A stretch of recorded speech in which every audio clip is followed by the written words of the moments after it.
Sadar nggak sih, di balik layar ponsel dan hiruk-pikuk kota, ada sesuatu yang diam-diam mengintai.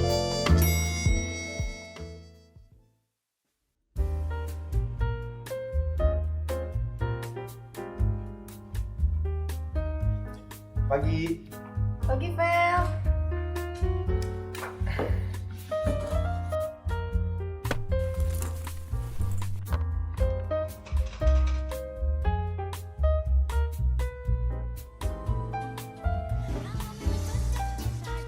Wah, si Arnold lagi cuti ya? Dilihat-lihat sih lagi jalan-jalan ya dia. Tapi ini mobilnya dia bukan ya? Plat nomornya kelihatan loh. Wah, bahaya tuh. Bisa kena doxing atau defect dan konten manipulasi. Masa sih cuma karena plat doang bisa sampai segitunya?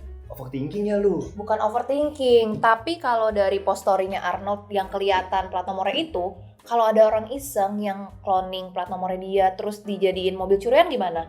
Atau kalau dijadiin buat tindak kejahatan lain kayak perampokan? Ngeri banget. Makanya jangan perkara cuma pengen eksis, semuanya lo share ke sosmed. Betul tuh. Kayak tahun 2020, Tony Abbott, mantan Perdana Menteri Australia, nggak sengaja share data pribadinya dia ke publik dengan upload foto boarding pass ke Instagram. Di situ kelihatan kode booking dan nama belakangnya dia. Terus gimana dong udah gitu?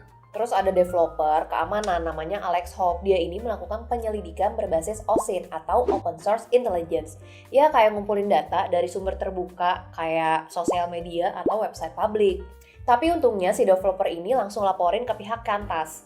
Nah, setelah itu dalam 2 minggu pihak Kantas itu langsung benerin sistemnya mereka. Padahal kalau data bocor gitu, berarti bisa dipakai orang buat bikin paspor palsu ya?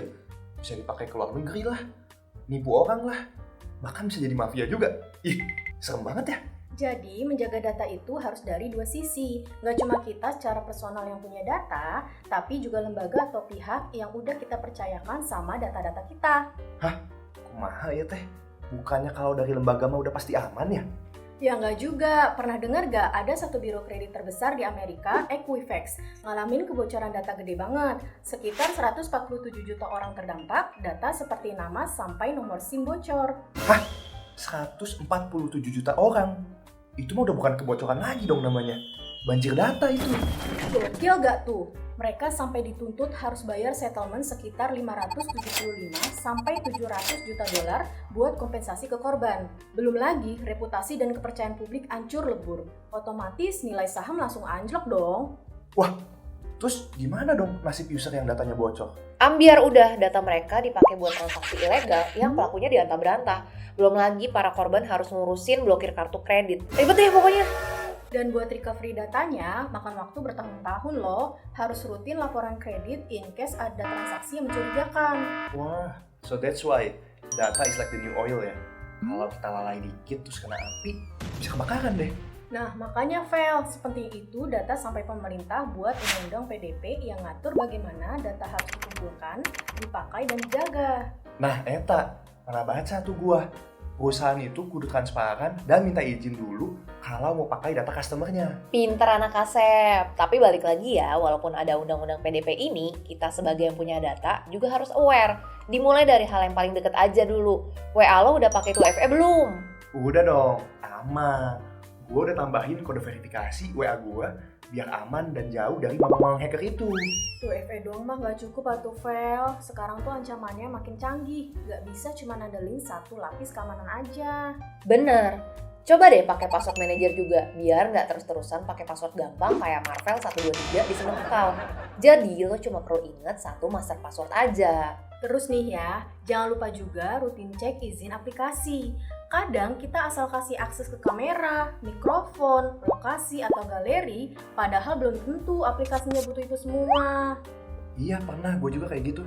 Masa aplikasi finansial minta izin kamera, padahal kan dia gunanya cuma buat nyatet keuangan aja ya. Nah, iya itu maksud gue. Sekarang udah ada fitur app permission control yang bisa lo gunain buat atur mana yang boleh akses, mana yang enggak. Terus nih, lo kan sering WFC, pasti connect ke wifi public dong. Jangan lupa lo pakai VPN biar koneksi lo terenkripsi dan IP lo itu tersamarkan. Wah, berarti selama ini kalau gue WFC-an dan connect ke wifi di sana sini, kawan banget ya sebenarnya.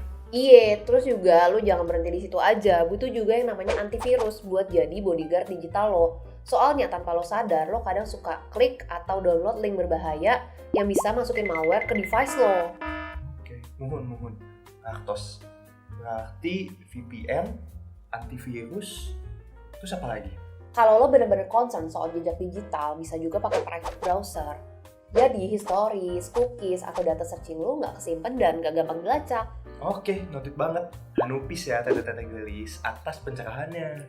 Sama-sama, Vel. Pokoknya soal data pribadi, mending ribet di awal daripada nyesel di akhir. Ya begitulah, nggak perlu paranoid, setidaknya aware, jadi bisa self-defense. You can rewind the bridge, but you can keep it out of reach. Wis, Kak Awi keren banget nih bahasanya. Udah kayak di iklan layanan masyarakat aja.